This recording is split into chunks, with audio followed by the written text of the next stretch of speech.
that attitude is what is our biggest inspiration from her.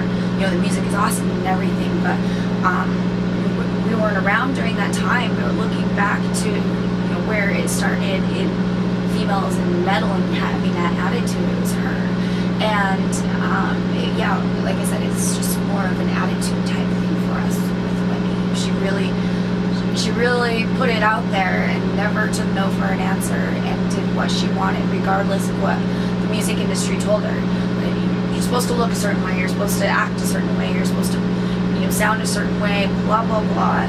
She just went out and said, nah, fuck you, I'm going to do what I want. And I think that's, we could relate so much to that. Yeah. So, see, I was, you're like when, I went, born in 73. well, okay, I was born in 69, so, you know, we were listening to Wendy O too. I mean, like when she was around, you know, so she was like big time stuff when we were in high school, so she was major for us. So. Yeah, she's our first lady. There you Absolutely. Go. Awesome. Okay, you got men and women in the band. So what is the meaning and the inspiration behind the new album, Take It Like a Man? Oh, Take It Like a Man isn't a gender-based thing for us. You know, it's more of a term of fight.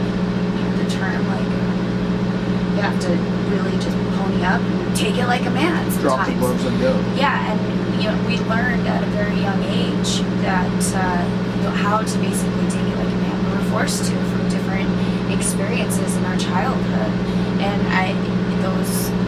that fight has continued to now. And you know, even with, you know, the things people say about us, it's like, take it like a man. You know, even you know, leaving our homes at a young age and moving across the country to you know, find our path in Los Angeles. You know what I mean? Just everything that we've been through our whole lives. You know, we've had to take it like a man in various situations. And it's certainly not easy. Everyone has to take it like a man. That's what I mean. So we feel like it's something that everyone can identify with. And it came from our song Dead Men Walking, and the lyric is, where were you when I learned to take it like a man? Where were you when I learned to stand? So for us, you know, it's very personal. It was the standout lyric on the album. And as soon as we thought of that name, there was no going back. That was it. Yeah, I like it. What has been your biggest challenge as a band? All of you together. Gosh, I think that, I think for us it's like been learning about each other. You know, we started touring fairly quickly after we started, and you have to learn about people's, we've had the same 5 members for 6 years, you know, it's the same, that's very how rare. it's going to be. And it was important for us to all, you know, learn about each other and learn what makes people tick. The habits. You know, bands fall apart constantly because they won't take the time to get to know each other and love each other. And I think that, you know, for us that was friendship first. Yeah, and I think If someone's having a bad day, you know, you don't screw that person today. So what's really going on with you? Why are you feeling that way? Why are you behaving this way? Let's talk about it so we can go play a kick-ass show together as a band tonight. You know, that base level friendship has to be there at all times. And you see this small space that we have to share for months at a time. You know, we have to feel comfortable with each other. We have to really respect each other, and we do. We're family now after so many years together. And I think at the beginning, you know, that was probably the hardest thing, was finding out how to respect each other and what people need to be comfortable and how people like to be treated. And I'm glad we figured that out. Yeah, definitely. How, as a band, do you write your music? Do you all get together? Do you guys do the lyrics and listen to?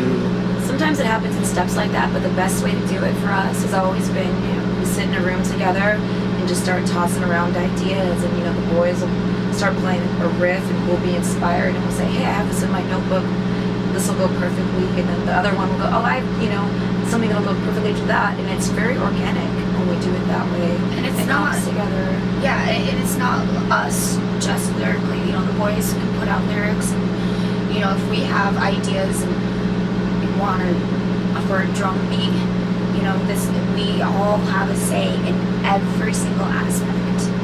I mean, they play it better than we could, but it's very, very collective. Great. Has your fame brought you any advantages or disadvantages? Has what?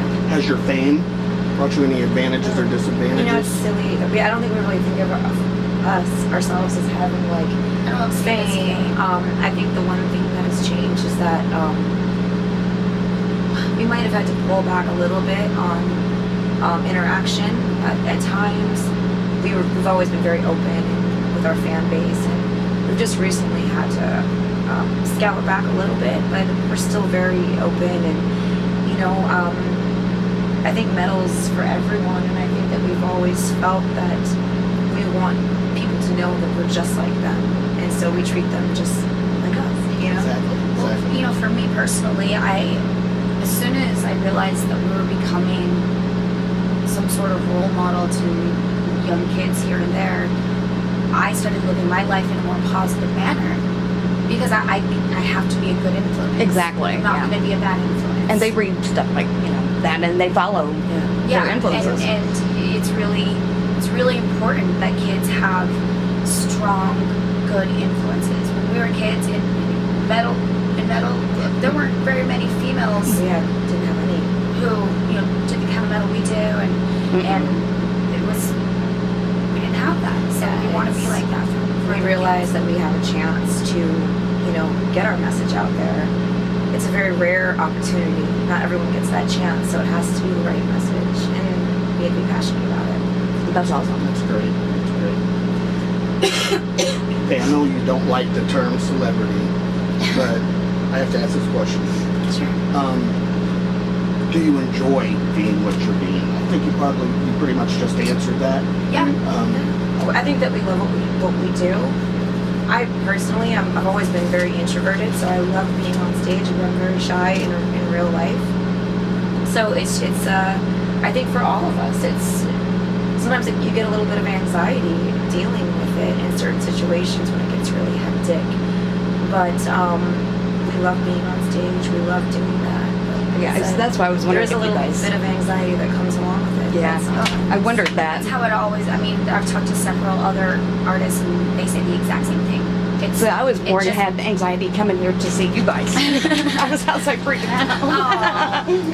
No, but it does happen here and there. If there was any person in the music industry that is not living now that you could write music with, who would it be? Gosh, that is not living now.